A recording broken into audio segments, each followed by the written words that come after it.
Good evening, dear learners. This is your educator Ashi Pudar for UGC NET Paper 2 English.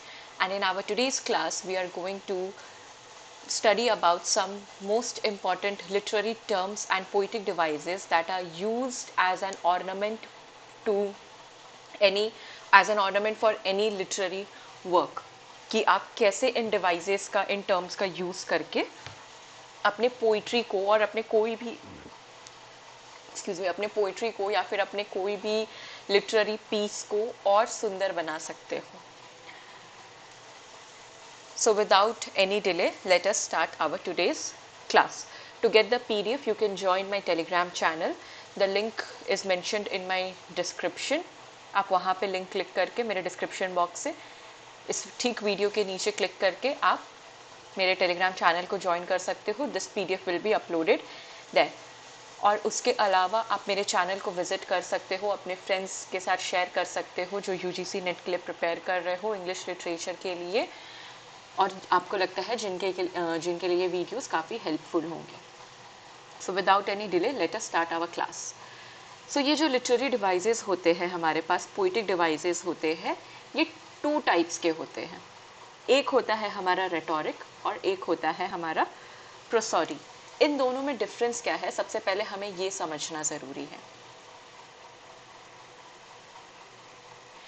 So rhetoric literary devices जो होते हैं, इनको use करके poet जो है अपने आइडियाज़ को एक्सप्रेस करते हैं. लेकिन यहाँ पे हम ये देखते हैं कि what tools to express the ideas. कौन से ऐसे टूल्स को यूज करते हैं to express his ideas. Rhetoric जो होता है it is like an ornament, जो हमने अभी जस्ट फ्यू मिनट्स बैक बोला. ये एक ऑर्नामेंट होता है जो कि आपका प्रोज और पोइट्री के बीच में डिफरेंस क्रिएट करता है. रेटोरिक का यूज करने से ही अपने लिटरेरी वर्क में आप उसमें एक डिफरेंशिएशन क्रिएट कर सकते हो, whether it is a prose और इट इज अ पोइट्री.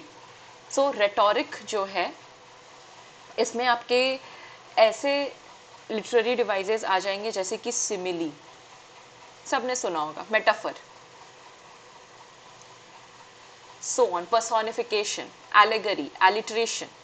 इस तरह के जो हमारे डिवाइसेस होते हैं वो रेटोरिक डिवाइसेस होते हैं, जिसको यूज करके जो पोएट है वो अपने आइडियाज़ को एक्सप्रेस करते हैं, अपनी पोइट्री को सजाते हैं और डिफ्रेंसिएशन क्रिएट करते हैं प्रोज और पोइट्री के बीच में. ऑन द अदर हैंड, अगर हम प्रोसोडी की बात करें तो prosody is more about style and form of the poem. It talks about style and form of the poem और the metre used in the poem. अगर इसको एक वर्ड में हम बोले तो स्ट्रक्चर.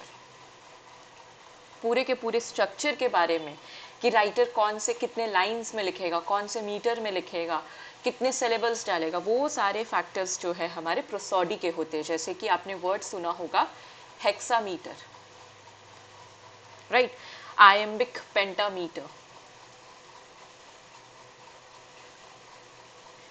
हीरोइक कपलेट में लिखा हुआ है ये पोएम, ब्लैंक वर्स. सो इस तरह के जो टर्म्स होते हैं वो हमारे प्रोसोडी में आते हैं, जो हमारे पोइट्री के फॉर्म और स्ट्रक्चर से एसोसिएटेड होते हैं. And on the other hand, उसमें हम लोग जिस तरह से रिदम प्रोड्यूस करते हैं, एक राइम लाते हैं अपने आइडियाज को एक्सप्रेस करने के लिए, लिरिकल बनाते हैं पोइट्री को, that is rhetoric. In today's class we are going to look at rhetoric devices कि हमारे पास कौन कौन से रेटोरिक डिवाइसेस हैं. The first device that we have is metaphor. What a metaphor is? It is basically a literary device that is used for comparison. लेकिन इसमें कोई भी एक्सप्लिसिट मार्कर का यूज नहीं होता है. ये एक्सप्लिसिट मार्कर क्या होता है? जैसे कि लाइक, एज, जो कनेक्टिंग वर्ड्स होते हैं हमारे, जिससे आप एक कंपैरिजन क्रिएट करते हो, इस तरह के कोई भी वर्ड्स हमारे यूज नहीं होते. इनको एक्सप्लिसिट मार्कर्स बोलते हैं हम लोग. इस तरह के एक्सप्लिसिट मार्कर यूज नहीं होते मेटाफर में। यहाँ पे आपका एक इनडायरेक्ट कंपैरिजन किया जाता है without the use of explicit marker between two dissimilar things based on something important that is actually common in between the two।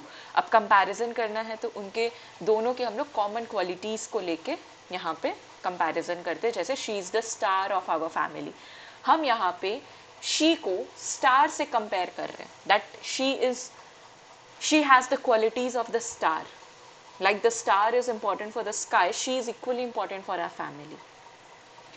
अगर लिटरेरी टेक्स्ट में बात करें तो एज यू लाइक का हमारे पास एक एग्जाम्पल है, all the world's a stage and all the men and women merely players, they have their exit and their entrances. हम इस दुनिया को एक स्टेज की तरह बता रहे हैं, पूरा का पूरा एक पूरा कंप्लीट स्टेज की तरह इसमें हम बता रहे that all the world is a stage. और उसमें कंपैरिजन डालने के लिए हम यहाँ के लोगों को, मेन और वुमेन को प्लेयर्स की तरह बता रहे हैं। उनके हम बोल रहे हैं कि उनके अपने एग्जिट होते हैं और एंट्रेंसेस होते हैं। तो हम क्या कर रहे हैं यहाँ पे, वर्ल्ड को एक स्टेज की तरह शोकेस कर रहे हैं यहाँ पे। So understood what is a metaphor? A metaphor is an implied comparison without the use of explicit marker between two dissimilar things based on something important that is actually in common between the two. Now next, the next important literary device that we have is simile. Simile क्या होता है? It is a literary device in which we use explicit marker. यहाँ पे हमारा explicit marker का use होता है, जैसे कि लाइक एज जैसे वर्ड्स का यूज होता है, जिसमें आप एक डायरेक्ट कंपैरिजन ड्रॉ करते हो बिटवीन टू डिसिमिलर थिंग्स। लेकिन इनमें भी कुछ क्वालिटीज होती हैं, कॉमन क्वालिटीज होती है, like as brave as a lion. मैंने यहाँ पे एक्सप्लिसिट मार्कर्स का यूज किया। So when you are using explicit marker for comparing some things which are dissimilar and doesn't have any common thing and have common thing, that is simile. But without the use of explicit marker, it is metaphor. The next term that we have is allegory. Allegory क्या होता है? Allegory एक उस तरह का literary device है जिसमें आप characters को, events को या setting को symbolize करते हो with larger abstract ideas और concept। जैसे कि आपका फॉर एग्जाम्पल आप उस पोएम में एक डीपर मीनिंग प्रेजेंट करना चाह रहे हो, उसका एक लिटरल मीनिंग क्रिएट करना चाह रहे हो और एक सिंबॉलिक मीनिंग भी क्रिएट करना चाह रहे हो, उस तरह के पोइट्रीज होती हैं हमारी एलिगरी। उस तरह के डिवाइसेस को हम लोग कहते हैं allegory. So it is basically a narrative technique in which the characters, events और settings symbolise larger abstract ideas और कॉन्सेप्ट्स। फॉर एग्जाम्पल अगर हम यहाँ पे आपको बोले, let us take the example of George Orwell. George Orwell का एक वर्क है एनिमल फार्म। अब इस एनिमल फार्म में हमें एक इन डेप्थ एलिगरी यूज्ड मिलता है, और वो एलिगरी क्या है, दैट यहाँ पे हमें एनिमल के थ्रू हमें यहाँ पे ह्यूमन क्वालिटीज दिखाई जा रही है। एक पॉलिटिकल फिगर है, रशियन रिवॉल्यूशन के बारे में बात हो रहा है, सोवियत कम्युनिज्म के बारे में बात हो रहा है। तो बेसिकली यहाँ पे एनिमल कैरेक्टर्स के थ्रू आप एक टोटलिटेरियन रेजिम का पूरा क्रिटिसिज्म प्रोवाइड कर रहे हो, दैट इज एलिगरी, क्योंकि इसका एक बहुत ही डीपर और सिंबॉलिकल मीनिंग है, दैट इज एलिगरी। एलिगरी आपका ऐसा नहीं है कि सिर्फ और सिर्फ पोइट्री में यूज होगा, ये प्रोज में भी यूज हो सकता है। एलिगरी आपका एक कॉमन वर्ड को एक डीपर मीनिंग प्रोवाइड करता है, डीपर मॉरल प्रोवाइड करता है, सोशली, रिलीजियसली और पॉलिटिकल मैसेज के साथ। And in it every element has a literal and a symbolic meaning, ये बात ध्यान रखना है। और इसका सबसे बेस्ट एग्जाम्पल है हमारे पास जॉर्ज ऑरवेल का एनिमल फार्म। अब एलिगरी जो है वो हमारे टू टाइप्स के होते हैं, one is fable and the other one is parable. हमने अभी जो देखा जॉर्ज ऑरवेल का Animal Farm, that is fable.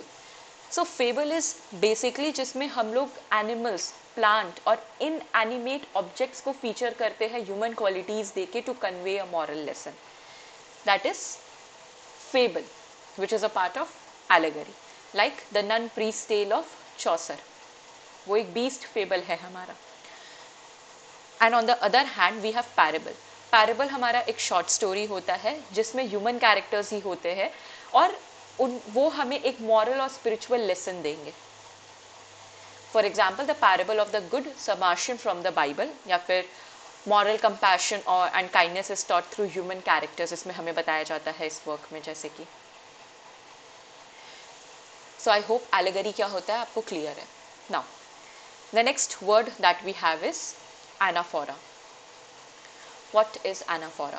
It is a figure of speech in which the same words repeat at the beginning of successive clauses, phrases or sentences consecutively.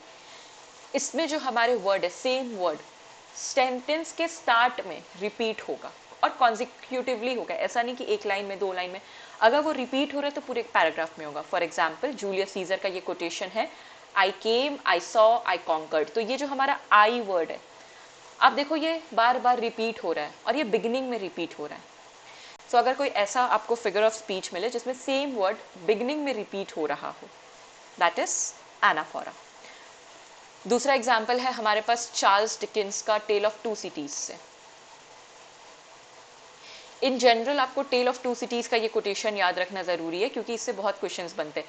It was the best of times, it was the worst of times, it was the age of wisdom, it was the age of foolishness. तो यहाँ पे हमारा it was the जो repeat हो रहा है, ये क्या है? एनाफोरा है. यहाँ पे एनाफोरा का यूज किया गया है. The next literary device that we have is epiphora. एपिफोरा को हम लोग एपिस्ट्रॉफी भी बोलते हैं. यहाँ पे आप अपोस्ट्रॉफी से कंफ्यूज नहीं करोगे. अपोस्ट्रॉफी एक अलग वर्ड है और एपिस्ट्रॉफ एक अलग वर्ड है. इसको हम लोग एपिस्ट्रॉफ कहते हैं. सो एपिफोरा बेसिकली एक लिटरेरी डिवाइस होता है जिसमें कोई भी वर्ड और फ्रेज रिपीट होगा लेकिन एंड में होगा. It is just opposite of anaphora. Epiphora हमारा एनाफोरा का एकदम अपोजिट पॉइंट होता है. इसमें हमारा वो वर्ड या फिर वो पर्टिकुलर फ्रेज एंड में रिपीट होगा. जैसे कि I am a paper, he is a paper, she is a pepper, we are a pepper. Wouldn't you like to be a pepper too? Dr. Pepper. तो ये जो पेपर वर्ड है बार बार ये repeat हो रहा है लेकिन एंड में रिपीट हो रहा है. और ये लाइंस आपके मर्चेंट ऑफ वेनिस के हैं, विलियम शेक्सपियर के. आई होप अभी तक क्लियर है सब चीज. Now the next literary term that we have is enjambment. Enjambment आपका एक इस तरह का फिगर ऑफ स्पीच होता है in which a sentence steps over a line and breaks into the next line without a pause. यहाँ पे आपका जो सेंटेंस है वो अगले लाइन में मूव करेगा. आप पोएम पढ़ते हो तो बहुत सारे पोएम्स ऐसे होते हैं जिसका कोई लाइंस बदल रहे हैं लेकिन उसका कोई एंडिंग नहीं है और आपको वो समझने के लिए पूरा कंप्लीट पैराग्राफ पढ़ना पड़ता है, राइट? तो आपका ये जो सेंटेंस है ये जंप कर रहा है नेक्स्ट सेंटेंस में लेकिन वहां पे कोई पॉज नहीं है, इसीलिए आपको वो पूरा पैराग्राफ पढ़ना पड़ता है. फॉर एग्जाम्पल हमारे पास हैमलेट का एक लाइन है, to die to sleep devoutly to be wished. अब यहाँ पे कोई पॉज नहीं है, आपको कंप्लीट पढ़ना पड़ेगा. To die to sleep devoutly to be wished, ये लाइन हमारा नेक्स्ट लाइन है. या फिर हम लोग पॉज नहीं ले सकते ना, टू डाई टू स्लीप, इसका क्या मतलब है? कुछ नहीं. डिवोटली टू बी विश्ड ये पूरा एक कंप्लीट मीनिंग प्रोवाइड करता है. So enjambment is basically a figure of speech in which a sentence steps over a line and breaks into the next line without a pause. The next literary device that we have is caesura. Caesura होता है when there is a break in the line, just the opposite of enjambment. वहाँ पे कोई break नहीं था लेकिन यहाँ पे lines change होगा तो there will be a break. और sentences यहाँ पे step over नहीं करती है. जैसे कि I am nobody. Who are you? Are you nobody too? Then there is a pair of us. Don't tell. They had banished, you know. आप हर एक लाइन पर हो तो ये जो लाइन है ये आपको पॉज यहाँ पे शो कर रहे हैं, ठीक है? ये पॉजेज है. आप पॉज ले लेके पढ़ रहे हो यहाँ पे. I am nobody. Who are you? This poem is by Emily Dickinson. वहां से ये लाइन लिया गया है. So caesura is a figure of speech in which the sentence does not overstep the others and there is a pause, there is a break in the line. Next is anachronism. Anachronism हमारा उस तरह का figure of speech होता है in which we in a figure of speech that refers to something which is out of place in terms of time और chronology with in a story event और setting. For example, ये बहुत easy है anachronism समझना, इसको याद रखना भी बहुत ईजी है. क्रॉनिज्म से आप याद रख सकते हो क्रॉनिक. पेपर 1 में हम लोग कम्युनिकेशन में ये टर्म पढ़ते क्रॉनिक. क्रॉनिक का मतलब होता है टाइम. तो कोई ऐसा एलिमेंट जो आउट ऑफ टाइम है. फॉर एग्जाम्पल, अगर हम कोई शेक्सपियर का प्ले पढ़ रहे हैं और उसमें शेक्सपियर की फीमेल जो है वो मल्टीपल रिलेशंस में है, बाइसेक्सुअल है, या फिर वो सडनली फोन यूज करने लग गई है वहां पे, that too touch pad phone, robot आ गया है शेक्सपियर के प्ले में. तो ये सब जो रेफरेंस है that is ahead of time, उसका वहां पे कोई मैच नहीं है. So anachronism is a figure of speech that refers to something which is out of place in the time or chronology within a story, event or setting. जैसे कि suddenly Christopher Marlowe के characters जो है वो play में laptop use करने लगे, modern technology use करने लगे, तो ये एनाक्रोनिज्म हो जाता है. Next is antithesis. एंटीथेसिस हमारा उस तरह का लिटरेरी डिवाइस है that contrasts two opposing ideas, concepts or words within a sentence or a passage to create a balance and highlight their difference. ये उस तरह का लिटरेरी डिवाइस होता है जो कि आपका कॉन्ट्रास्ट तो क्रिएट करेगा between two opposing ideas, concepts और word within a sentence और अ पैसेज, लेकिन ये सिर्फ उनके बीच में एक डिफरेंस हाईलाइट करेगा. कोई डीपर मीनिंग नहीं है इसका. जैसे कि हमने प्रीवियस वाले अपने लिटरेरी डिवाइस में पढ़ा है कि उसका एक डीपर मीनिंग होता है.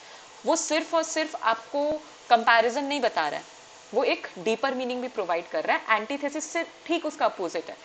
ये बस और बस उसका डिफरेंस बताएगा, कोई डीपर मीनिंग आपको सजेस्ट नहीं करेगा वर्ड्स के बीच में.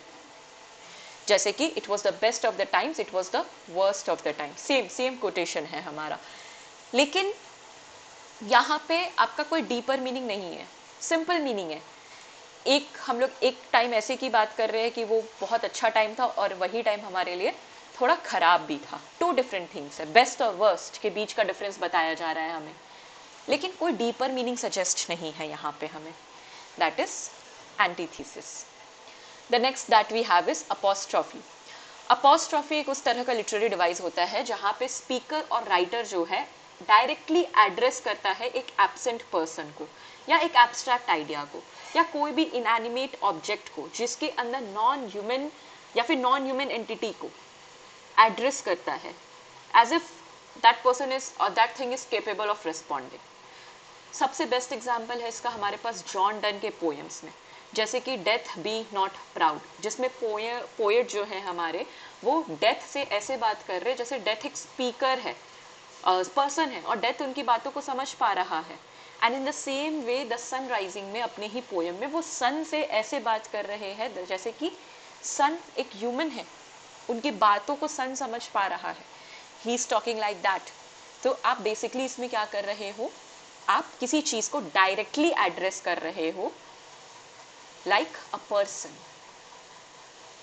एब्स्ट्रैक्ट आइडिया भी हो सकता है ये आपका कोई भी. That is apostrophe. The next literary device that we have is alliteration.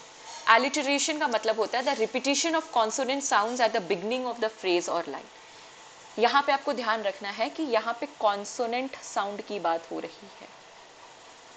Repetition तो होगा, लाइन के बिगिनिंग में ही होगा, लेकिन consonant sound का होगा. I hope you understand what is a consonant sound and a vowel sound. इतना तो बेसिक सबका क्लियर होता है. वॉवेल साउंड्स होते हैं हमारे ए, ई, आई, ओ, यू, और इसके अलावा जितने साउंड होते हैं वो कॉन्सोनेंट साउंड होते हैं. तो जब आपको लाइन के स्टार्टिंग में कॉन्सोनेंट साउंड का रिपीटिशन मिले, that is alliteration. Like she sales on the she शोर. श का आवाज आपको बहुत बार आ रहा है, स का, राइट, श का आवाज, she sales on the she शोर. तो ये क्या है, एलिट्रेशन है, कॉन्सोनेंट साउंड आ रहा है हमारा इसमें. आपको बहुत सारे लिटरेरी डिवाइसेस ऐसे मिलेंगे जिसमें सिर्फ एकदम थोड़ा सा 0.5 से डिफरेंस क्रिएट हो रहा है, लेकिन आप इसको बार बार पढ़ोगे, रिपीटेडली पढ़ोगे सारे डिवाइसेस को, धीरे धीरे आपके हैबिट में आ जाएगा. You will be able to identify कि कैसे क्या डिफरेंस है इन सारे डिवाइसेस में. फिर आपको ये टफ नहीं लगेगा पढ़ने में. एक बार स्टार्टिंग में हो सकता है तो those who are very new to this literary devices उनको हो सकता है एक बार ये टफ लगे. अब बात करते हैं पर्सोनिफिकेशन की. पर्सोनिफिकेशन हमारा उस तरह का फिगर ऑफ स्पीच होता है जिसमें हम लोग किसी इनएनिमेट ऑब्जेक्ट या एब्स्ट्रैक्ट आइडिया को ह्यूमन क्वालिटीज देते हैं या एबिलिटीज देते हैं. यहाँ पे लेकिन हम लोग उसको बिहेवियर की बात करते हैं. यहाँ पे हम लोग ह्यूमन बिहेवियर देते हैं उसको. हमारा इसके पहले वाला जो अपोस्ट्रॉफी है इसमें भी हम लोग किसी एब्सेंट पर्सन को एक ह्यूमन एंटिटी मतलब ह्यूमन क्वालिटीज दे रहे हैं यहाँ पे. लेकिन हम लोग यहाँ पे उसके बिहेवियर वाली क्वालिटीज नहीं दे रहे, उसको just as a human treat कर रहे हैं. यहाँ पे हम लोग पर्सोनिफिकेशन में उसके बिहेवियर पे बात करेंगे. For example, Mumbai is a city that never स्लीप्स. Sleeping is a job of human. And Mumbai एक सिटी है, लिविंग क्रिएचर नहीं है, बट हम लोग इसको ह्यूमन बिहेवियर वाली क्वालिटी दे रहे हैं. दैट इज पर्सोनिफिकेशन, जिसमें हम लोग किसी भी एब्स्ट्रैक्ट आइडिया को या इनएनिमेट ऑब्जेक्ट्स को ह्यूमन क्वालिटीज देंगे, एबिलिटीज देंगे, बिहेवियर वाली. Now the next literary device that we have is hyperbole. Hyperbole सबसे इजी लिटरेरी डिवाइस होता है क्योंकि हम इसमें एक्सरेशन का यूज करते हैं, बढ़ा चढ़ा के अपनी बातों को कहना. That is hyperbole. इसमें हम एक्सरेटेड स्टेटमेंट्स का यूज करते हैं, हम लोग एक्स्ट्रावेगेंट टर्म्स का यूज करते हैं हाइटेंड इफेक्ट क्रिएट करने के लिए. For example, the brightness of a cheek would shame those stars. मतलब उसके गाल इतने ज्यादा चमक रहे, इतने ज्यादा ब्राइट है कि तारे भी उससे शर्मा जाएंगे.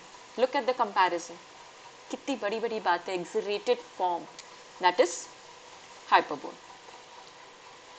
ओनोमैटोपिया क्या होता है? ओनोमैटोपिया इज बेसिकली कि आप साउंड्स को वर्ड से बता रहे हो. कुछ साउंड्स होते हैं, फॉर एग्जाम्पल आपको क्लॉक बताना है तो आप उसको टिक टिक बता सकते हो. काऊ का बताना है, माऊ माऊ बता सकते हो. राइट. बजिंग बीज, बीज का काम है बज करना, बज बज करती है, इसीलिए हमने उसको बजिंग बीज बुला दिया. Gushing of the river water. लहरें जब बहती है तो गशिंग के जैसा आवाज करती है. The cat was meowing. Cat का आवाज है म्याओइंग, म्याओ म्याओ करती है वो. तो हम लोग यहाँ पे क्या कर रहे हैं, वर्ड्स के थ्रू उसका साउंड बता रहे हैं. That is onomatopoeia. The next literary device that we have is allusion. Allusion क्या होता है? It is the act of referring to something in a literary text so that the meaning is understood quickly is called allusion. और ये एक indirect reference होता है. For example, we have an Einstein in our class. हम यहाँ पे एक ऐसे बच्चे को एक इंटेलिजेंट बच्चे को आइंस्टाइन से कंपेयर कर रहे हैं to show that he is equivalent to Einstein. वो आइंस्टाइन के जितना समझदार है. तो हम यहाँ पे बेसिकली क्या किए, हम किसी चीज को रेफर कर रहे हैं एक डायरेक्ट लिटरेरी मीनिंग के साथ.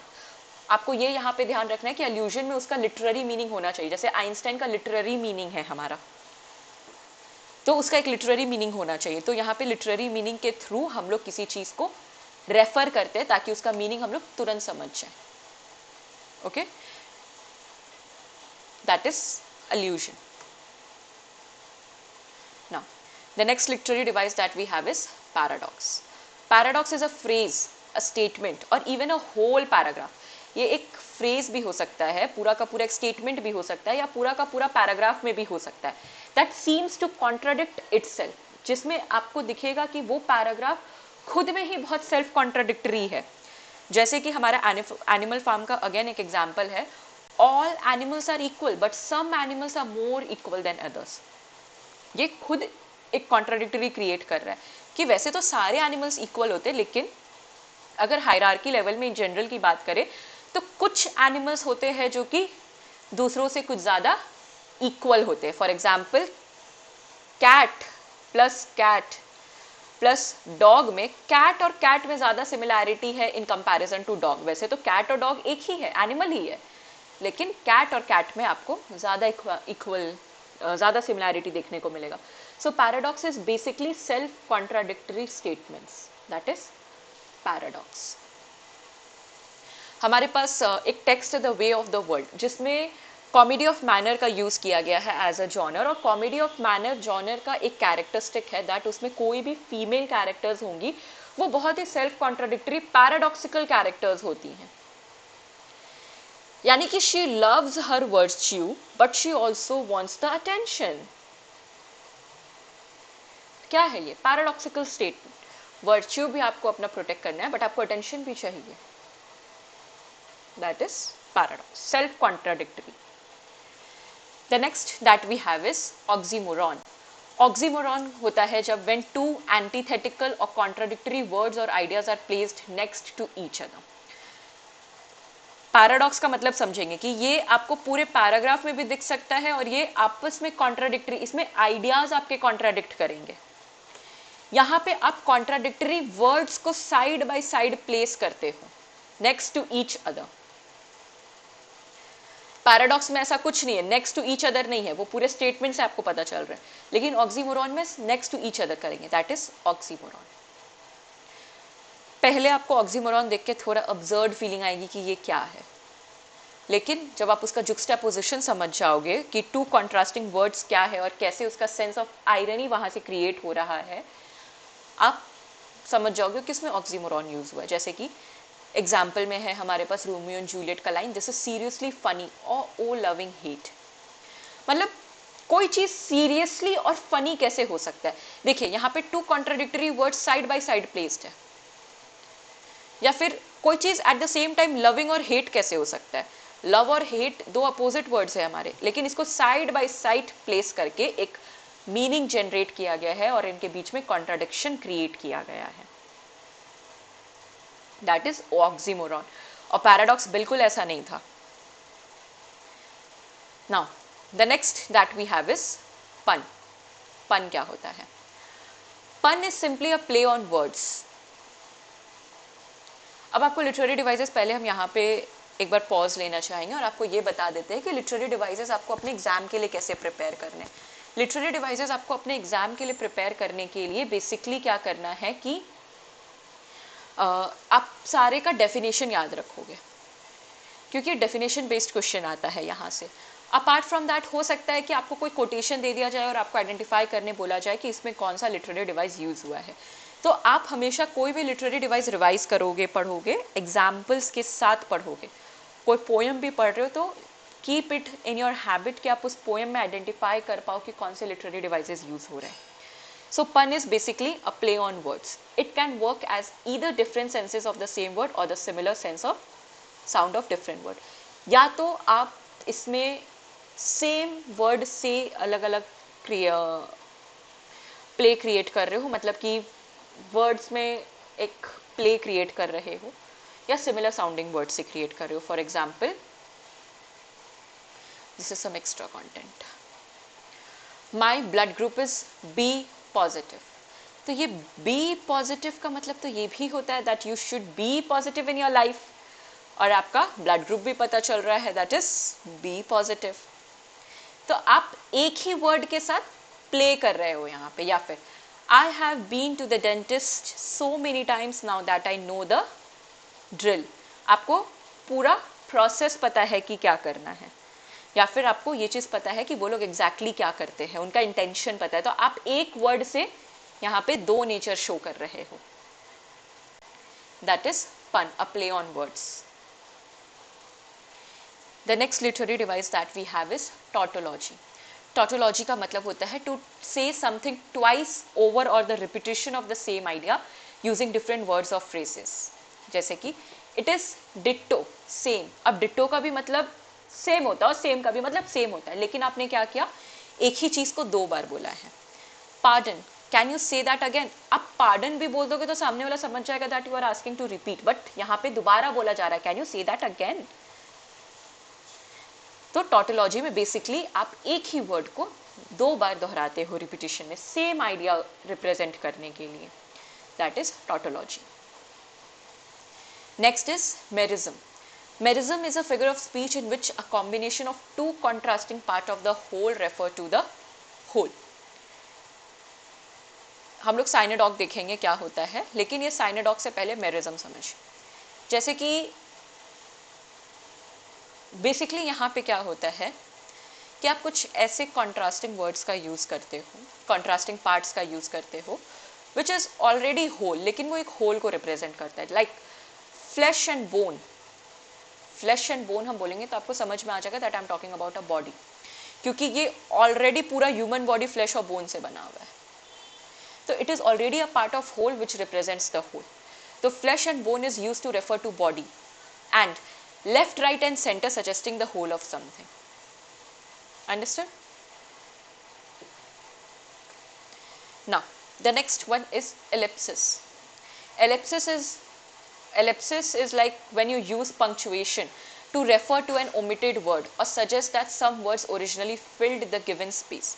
It can be used to either suggest a pause in speech or to reduce the length of the long paragraphs. ये जो dots होते हैं ना, इसको हम लोग एलिप्सिस कहते हैं। आप हॉपकिंस का एक पोएम पढ़ोगे जब, पाइड ब्यूटी, वहां पे इस एलिप्सिस का यूज किया गया है। सो एलिप्सिस इज बेसिकली जहां पे आप ये 3 डॉट्स लगा देते हो और वहां पे आप कोई वर्ड नहीं लिखते हो, बट वो वर्ड जो ये स्पेस दिए हो वो एक पॉज सजेस्ट कर रहा है और वो लॉन्ग पैराग्राफ को ब्रेक करने में काम आता है, और ये हमेशा एंड ऑफ द सेंटेंस में यूज किया जाता है to suggest that it is unfinished. For example, I know she deserves to win but बोल के आपने छोड़ दिया और ये 3 डॉट लगा दिया, इससे हमें पता चल रहा है that your thought is yet not completely expressed. Understood? Full, इसको कहते हैं एलिप्सिस। ये जनरली यूज होता है टू ब्रेक लॉन्ग पैराग्राफ्स, या फिर जब आपको अप्रोप्रिएट वर्ड्स नहीं मिल रहे तो आप डॉट डाल देते हो वहां पे, 3 डॉट, ये हमेशा 3 ही रहता है, 3 से ज्यादा नहीं रहेगा, that is ellipsis. Next is dysphemism. Dysphemism is like just the opposite of euphemism. Euphemism के जस्ट अपोजिट होता है डायफेमिज्म. It is the use of a harsh or more offensive or harsher word instead of one considered less harsh. आप सामने वाले को बुरा बोलना चाहते हो, लेकिन आप उसको इतना भी बुरा वर्ड नहीं बोलना चाहते हो, लेकिन आप उसको एक बुरा वर्ड बोलोगे। जैसे कि आप सिगरेट को सिगरेट नहीं बुला के कैंसर स्टिक बुला लेते हो, या फिर आप उसको ये नहीं बोल रहे हो कि that you are very selfish, आप उसको बोल देते हो ही हैज गॉन कोल्ड, क्योंकि सेल्फिश हो सकता है उसको बहुत बुरा लग जाए। तो इसमें आप लेस ऑफेंसिव और हार्शर वर्ड यूज करते हो, लेकिन हार्श वर्ड यूज करोगे जिससे बुरा लगेगा। जैसे कि सिगरेट्स वाले जो पैकेट होते हैं वो सेल कर रहे हैं उसकी कंपनी, लेकिन उसके बॉक्स में वो कैंसर वाला इमेज बना देती है। That is like a harsh treatment for the audience, कि आप मेरे को दिखा रहे हो मेरे को क्या होगा। That is dysphemism. Dysphemism. The next literary device that we have is chiasmus. Chiasmus जो होता है, it is a figure of speech in which 2 or more parts of a sentence are reversed to create a mirror effect. आप basically इसमें sentences को आगे पीछे कर देते हो, mirror कर देते हो। mirror कैसा होता है? वैसे जैसे कि we forget what we want to remember but we remember what we want to forget. Same words है, कोई नया वर्ड यहाँ ऐड नहीं हुआ। अगर आप पहला सेंटेंस देखो, we forget what we want to remember, अब उसी को अपोजिट यही वर्ड्स के साथ बना दिया गया, remember but we remember what we want to forget. एक मिरर क्रिएट कर दिया गया है, दैट इज chiasmus. ये ऑफन एक पैराडॉक्सिकल मीनिंग हाईलाइट करने के लिए यूज किया जाता है इस तरह के सेंटेंसेस में। Next is anticlimax. Anticlimax is a figure of speech in which words, phrases or statements gradually descend in order of importance. आप order of importance से चलते हो, सबसे इंपॉर्टेंट सबसे ऊपर, फिर उसके नीचे, फिर उसके नीचे। जैसे कि आपका इंस्टाग्राम बायो लिखा हुआ है, प्राउड मदर, पहले मदर आएंगी, ऑब्वियस सी बात है, फिर आपकी वाइफ आपके लाइफ में इंपॉर्टेंट होगी, वाइफ एंड लॉयर। यानी कि आप अपना प्रोफेशन इसमें बता रहे हो कि एज अ मदर सबसे पहला आपका इंपॉर्टेंट प्रोफेशन है, तो आपने पहले मदर प्लेस कर दिया, फिर आप एज अ वाइफ अपने आप को कंसिडर करते हो तो वाइफ, और फिर लॉयर आपका प्रोफेशन। तो ये क्या है, आप इसमें अपने अकॉर्डिंग स्टेटमेंट में डिसेंडिंग ऑर्डर में अपना इंपॉर्टेंस को प्लेस कर दिए हो, that is anti climax. Next is climax. Climax is a figure of speech in which words, phrases or clauses are arranged in ascending order. यहाँ पे हम लोग descending में कर रहे थे, यहाँ पे ascending order में करेंगे. On the basis of its importance. Like I came, I saw, I conquered. पहले मैं आया, फिर देखा, फिर मैं conquer किया उस चीज को. That is climax. यहाँ पे एक और literary device use हो रहा है. कौन सा लिटरेरी डिवाइस हो रहा है यहाँ पे use? You will tell me that in my comment section कि कौन सा यूज हो रहा है. Next is एंटीक्लासिस. एंटीक्लासिस जो होता है, it is a rhetorical device in which a word is repeated in a sentence but it's meaning changes in the second instance. एक ही वर्ड रिपीट हो रहा है लेकिन उस वर्ड का जैसे ही वो सेकेंड टाइम रिपीट होता है उसका मतलब बदल जाता है.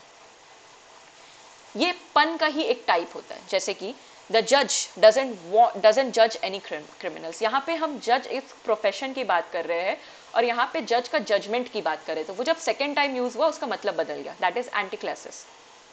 If you aren't fired with enthusiasm, you will be fired with enthusiasm. क्या कर रहे हैं हम इसमें? एक ही वर्ड को बदल दिए है लेकिन मीनिंग उसका पहले बार में अलग था, नेक्स्ट टाइम में अलग है. That is antanaclasis. Next is litotes. Litotes is a figure of speech that consists of double negatives. She is not dumb and you are not wrong. ये सेंटेंस क्या है? आप इसमें नेगेटिव वर्ड यूज कर रहे हो, एक तो डम, एक तो रॉन्ग. वैसे ही अगर आप एक एक सेंटेंस भी देखो तो नॉट और डम, नॉट खुद में एक नेगेटिव सेंटेंस है, डम एक नेगेटिव सेंटेंसेस है. आप यहाँ पे डबल नेगेटिव सेंटेंसेस का यूज कर रहे हो. नॉट रॉन्ग, आप उसको ये नहीं कह रहे हो यू आर राइट. आप ये भी तो कह सकते थे यू आर राइट, बट आप उसको क्या कह रहे हो? You are not wrong. Double negatives का यूज करके यहाँ पे आप एक अफर्मेटिव सेंटेंस एक्सप्रेस कर रहे हो अपना. आप उसको डायरेक्ट कह सकते थे शी इज क्लेवर, बट आप उसको क्या कह रहे हो? She is not dumb. Two negative sentences का यूज करो, वर्ड्स का यूज कर रहे हो basically. That is litotes. Synecdoche, अभी हम लोग ने पीछे देखा साइनेडॉक. तो साइनेडॉक क्या होता है? Synecdoche is a figure of speech in which a part of something is used to represent the whole. अगर हम व्हील्स बोले तो आप समझ जाओगे कि हम कार की बात कर रहे हैं. Let's drive the wheels, you will understand that I am talking about car. I will take the wheels for a spin. You will understand that someone is talking about a vehicle. And it took 2000 hands to complete the construction work. तो ये 2000 hands का मतलब laborers. आप समझ गए इस बात? That is synodoc. It is representing something whole. A part of something represents the whole. That is synodoc. Next is cataphora. Cataphora एक उस तरह का लिटरेरी डिवाइस होता है जहां पे एन अर्लियर एक्सप्रेशन और a word refers to a forward expression, person और thing, that is called cataphora. Like, after he played cricket for 3 straight hours, Ram slept like a baby. यहां पे एक बार हम ही का यूज कर रहे हैं, एक बार राम का यूज कर रहे हैं. आपका एक वर्ड एक आने वाले एक्सप्रेशन को बता रहा है कि इसने 3 घंटे तक यहाँ पे क्रिकेट खेला है, इसीलिए Ram slept like a baby because he was tired. If you want some, here some milk. अगर तुम्हें कुछ चाहिए तो यहाँ पे रखा हुआ है, वी हैव सम मिल्क. यानी कि आपका अर्लियर एक्सप्रेशन, ये जो पार्ट है, refers to your forward expression. यानी कि बेसिकली पहला पार्ट आपके दूसरे पार्ट को जस्टिफाई करता है. That is cataphora. Next is metonymy. Just a minute. Okay. Next is metonymy. Metonymy is a figure of speech in which one word or phrase is substituted for another with which it's closely associated. That is metonymy. Like, pen is mightier than sword. सबसे best example है metonymy का. आप यहाँ पे pen की power दिखा रहे हो और सोर्ड की पावर दिखा रहे हो, दोनों आप एक दूसरे को सब्सटीट्यूट कर रहे हो. यहाँ पे the crown is still the constitutional head of the state of England. यहाँ पे आप क्राउन से पावर की बात कर रहे हो, राइट? किंग या क्वीन की बात कर रहे हो क्राउन से. That is metonymy in which a figure of speech one word of phrase is substituted for another, जिसमें आप उस चीज को रिप्रेजेंट करने के लिए एक दूसरे वर्ड का यूज कर रहे हो. द क्राउन का मतलब मोनार्की भी हो सकता है, लेकिन आपने मोनार्की लिखने की जगह क्राउन लिख दिया. Pen is mightier than sword का सिंपल मतलब होता है नॉलेज. यहां पे बात हो रहा है that knowledge is better than a sword fight. तो आपने नॉलेज की जगह पेन वर्ड का यूज कर दिया है यहां पे. That is metonymy. The next literary device that we have is euphemism. Euphemism का मतलब होता है when you substitute an inoffensive or crude term with something that is considered offensively explicit with words or phrases that sound more acceptable or less harsh is called euphemism. आप ये नहीं बोलोगे he died, आपने बोल दिया he passed away. हम लोग ये नहीं कहते उसकी मौत हो गई, हम लोग बोलते वो चल बसे, क्योंकि वो दर्द दे सकता है आपको. इसीलिए हम लोग इसमें हार्श वर्ड की जगह मोर एक्सेप्टेबल वर्ड यूज कर ले रहे हैं. अब आपको इसको उस वाले लिटरेरी डिवाइस से नहीं, बिल्कुल नहीं कंफ्यूज करना है जिसमें हम लोग लेस हार्श वर्ड यूज कर रहे हैं. उसमें हम लोग हार्श वर्ड यूज कर रहे हैं लेकिन लेस हार्श वर्ड यूज करेंगे. इसमें हम लोग मोर एक्सेप्टेबल फॉर्म यूज करेंगे जो सामने वाला एक्सेप्ट कर पाए. ऐसा नहीं कि वो सुनते ही चक्कर खा के गिर जाए, वो नहीं होगा यूफेमिज्म में. मोर एक्सेप्टेबल फॉर्म यूज करेंगे. उसमें हम लोग कोई एक्सेप्टेबिलिटी भी एक्सेप्टेबल की बात नहीं कर रहे, हम लोग जस्ट उसमें हार्श वर्ड यूज करेंगे, लेकिन कम हार्श वर्ड यूज करेंगे. The next is assonance.